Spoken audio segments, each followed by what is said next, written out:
శ్రీ గురుభ్యో నమః. హరి ఓం. బ్రహ్మనాడి ప్రేక్షకులకు నమస్కారములు. ఇప్పుడు మనం మకర రాశి యొక్క ఫలితాలను తెలుసుకునే ప్రయత్నం చేద్దాము.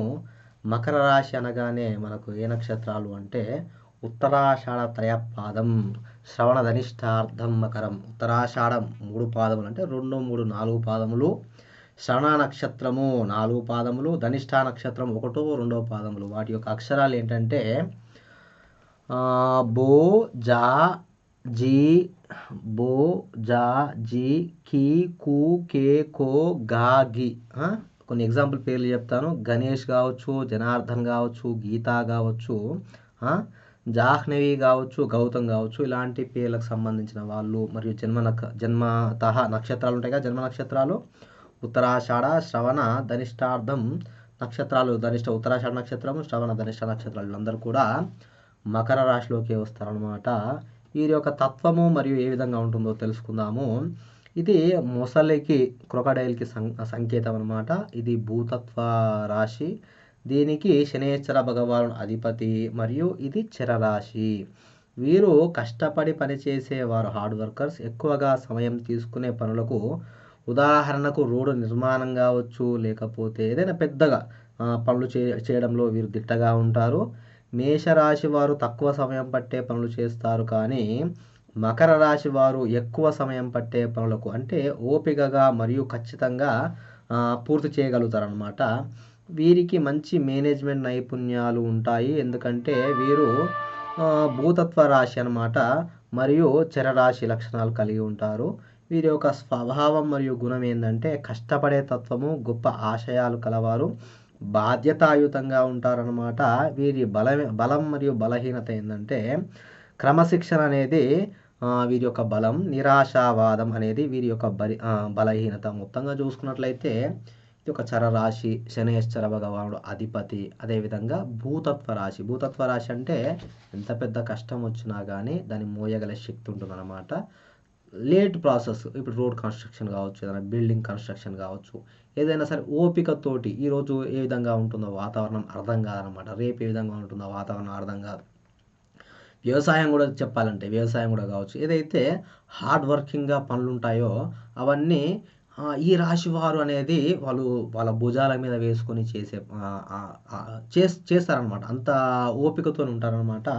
వీరి బలహీనత చూసుకున్నాం కదా, ఎంత క్రమశిక్షణతో ఉంటారో. అదేవిధంగా నిరాశావాదం అనమాట. ఒక్కొక్కసారి నిరాశావాదానికంటే వారి యొక్క బలాన్ని వాళ్ళు కోల్పోయినప్పుడు వాళ్ళు ఏంటంటే నిరాశకు గురవుతారనమాట. తొందరగా గురే అవకాశం అనేది ఎక్కువగా ఉంటారనమాట. వీరి ఏంటంటే వీరి యొక్క మెయిన్ లక్ష్యం ఏంటంటే విజయం మరియు సామాజిక హోదా. సమాజంలో మంచి ఒక పేరు ప్రఖ్యాతలు, ఒక హోదా, ఒక స్టేజ్లో ఉండాలనేసి వీరి యొక్క కళ అనేది ఉంటుందన్నమాట. ఇలాంటి రాశి వారికి ఈ సంవత్సరంలో గ్రహాలు ఏ విధంగా అనుకూలంగా ఉన్నాయా, ప్రతికూలంగా ఉన్నాయా తెలుసుకునే ప్రయత్నం చేద్దాము.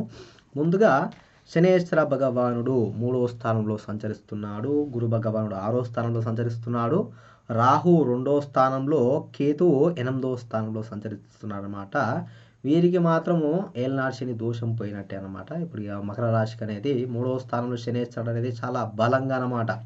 ఇప్పటిదాకా అంటే ఒక ల్యాండ్ విషయంలో కానీ, అన్నదమ్ముల సహకార విషయంలో కానీ, మనకు ఏంటంటే ఒక బలం అనేది ఏదైనా కొత్తగా పని చేయడానికి వీరికి బలం అనేది శనేశ్వర భగవానుడు తోడుగా ఉంటాడు.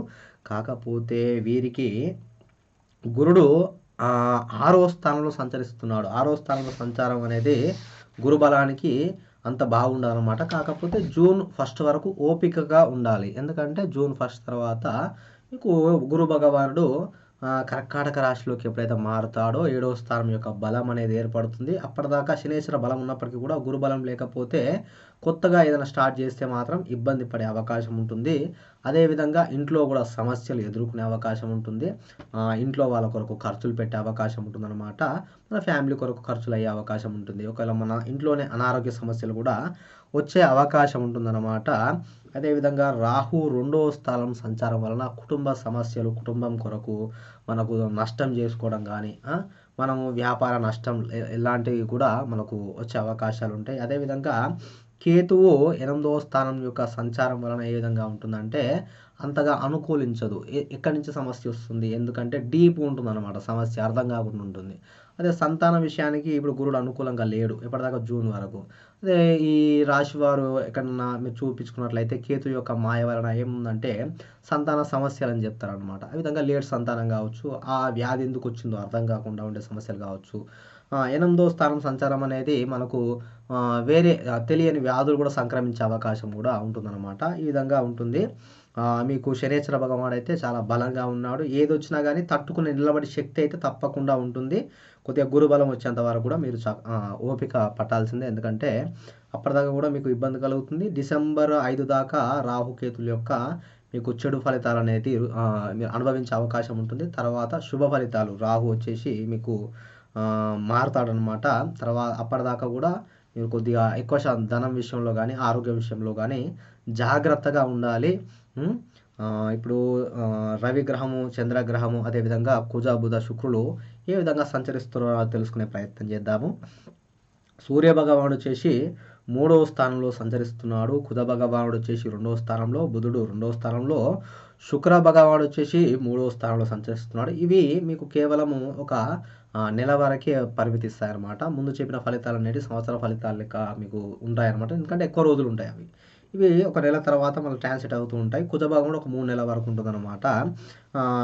ఇప్పుడు రవి భగవాన్ 3వ స్థానం సంచారం అనేది మనకు తండ్రి నుంచి కానీ, గవర్నమెంట్ నుంచి కానీ మనకు శుభదాయకంగా ఉండే, అంటే మనకు గవర్నమెంట్ నుంచి వచ్చే మన లాభాలు కావచ్చు, ఇవన్నీ కూడా అనుకూలంగా ఉంటాయన్నమాట.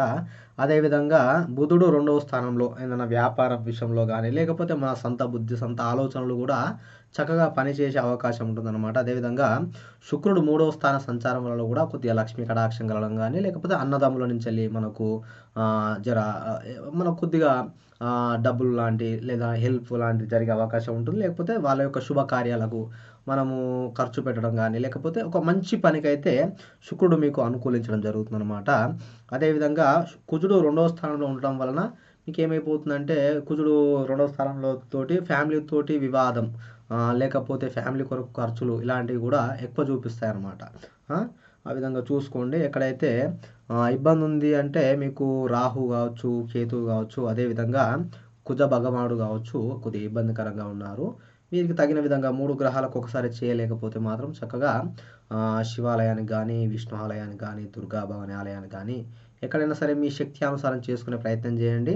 ఒకవేళ మీరు కాన్ఫిడెన్స్ తక్కువైతే మాత్రం తప్పకుండా గురుబలాన్ని పక్క పెట్టేసి చక్కగా ఆంజనేయ స్వామి పూజ చేసుకునే ప్రయత్నం చేస్తే మాత్రం చక్కని కాన్ఫిడెన్స్ అనేది మీకు వస్తుంది. మంగళవారం కానీ, శనివారం కానీ ఒకరోజు నిష్టగా పెట్టుకొని మీరు ఆంజనేయ స్వామి చేసుకున్నట్లయితే అన్ని బాధలు కూడా తొలగిపోయే అవకాశం ఉంటుందన్నమాట.